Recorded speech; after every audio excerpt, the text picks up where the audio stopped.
Dans ma vie, j'ai eu 3 épreuves où j'ai failli perdre la vie.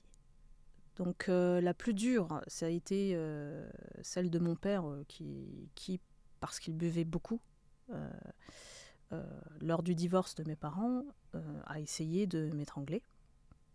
Donc ça a été un choc total, je me suis retrouvée, au commissariat le lendemain, et ça a été tout un traumatisme, pour moi qui m'a poursuivie aussi dans mes relations avec les hommes. La colère, elle était là en moi, mais je ne savais pas comment la chasser celle-ci. Donc ça a été déjà un début d'apprentissage. Beaucoup de méditation. J'ai fait des méditations bouddhistes qui m'ont permis de ramener la paix dans mon corps d'abord, pour qu'ensuite ça monte dans l'esprit. Et quand on sort d'une méditation bouddhiste, on n'a plus envie de se battre, on n'a plus envie de faire la guerre, on n'a plus envie. Les gens qui sont en colère sont tout le temps piqués par quelque chose qui les anime, une injustice tout simplement, et ont du mal à trouver la paix. Ben moi, je l'ai trouvé comme ça, à travers la méditation. Le deuxième événement, ça a été... j'ai failli me noyer, en fait.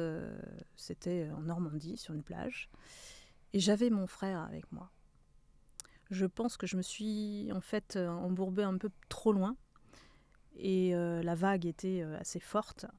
Et si je n'avais pas eu mon frère, cette responsabilité-là, je pense que je me serais laissée emporter.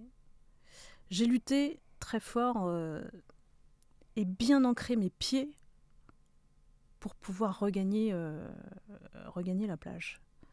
Et là, ça a fait un effet de tilt en moi. Je me suis dit, ben la vie, elle est quand même bien, quoi. Elle m'a donné une chance. Donc non seulement j'ai sauvé mon frère, mais en plus, je me suis sauvée moi-même.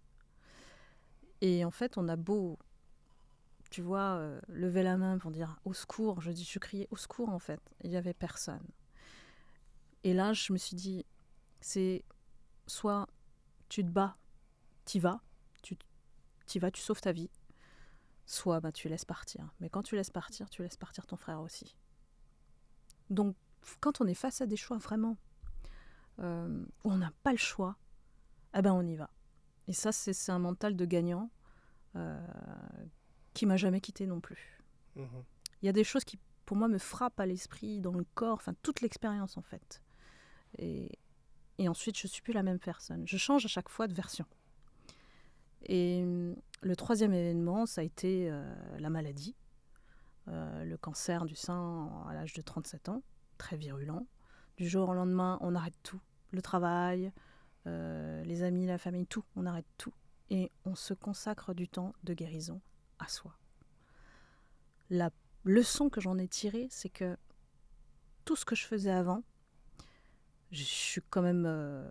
j'ai un tempérament de bosseuse, en fait. Je travaillais énormément. Au-delà des horaires, parce que j'ai quand même un côté dévoué et impliqué. Et je me suis rendu compte que la vie, l'univers, me donnait un signe pour me dire « Arrête-toi, parce que tu t'es pas écouté.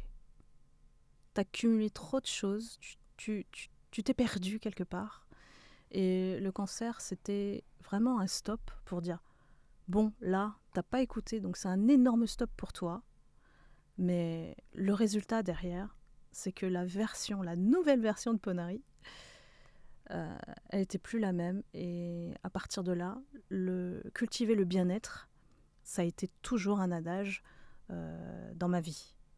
Et j'ai voulu bien sûr le transmettre à travers le coaching, aider les gens toujours à se reconnecter à soi en fait, de ne pas s'oublier.